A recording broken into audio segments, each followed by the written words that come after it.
BJP দলত tsunami. BJP দল ত্যাগ কৰাৰ বাবে লাইন লাগিছে বহু নেতাৰ।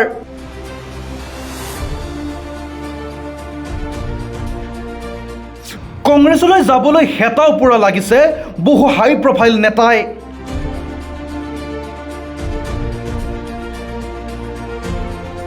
বিজেপিলৈ গৈ বাঘা বাঘা নেতা মেকুৰীৰ দৰে অৱস্থা। এলাগী হৈছে বহু নেতা।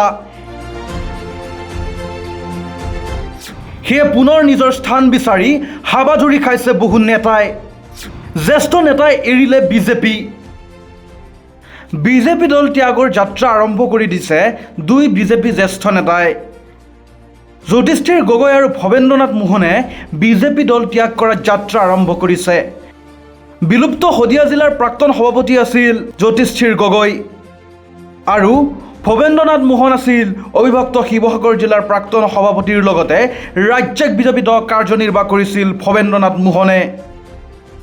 বিজেপি তথা RSSৰ সৈতে জড়িত থকা নলবাৰী সমষ্টিৰ প্ৰাক্তন বিধায়ক অশোক শৰ্মাই 9 আগষ্টত ত্যাগ কৰিব বিজেপি দল।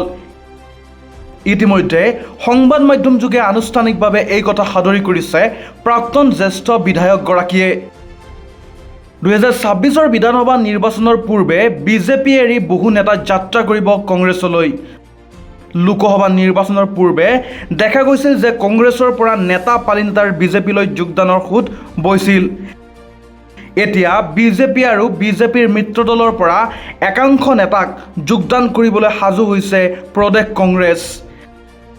অহা 9 আগষ্টত কংগ্ৰেছে ৰাজীৱ ভৱনত আদৰিব বিজেপি আৰু বিজেপিৰ মিত্ৰদলৰ একাংশ নেতাক। ঘটিব এক বৃহৎ ৰাজনৈতিক উলট পালট।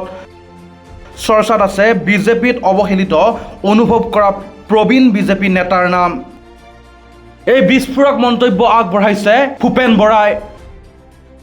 অকল অশোক শৰ্মাই নহয়, চিপাঝাৰৰ প্ৰাক্তন বিজেপি বিধায়ক বিনন্দ শইকীয়া, বৈঠালাংছৰ প্ৰাক্তন বিধায়ক মানসিং ৰংপিয়েও কংগ্ৰেছত যোগদান কৰিব।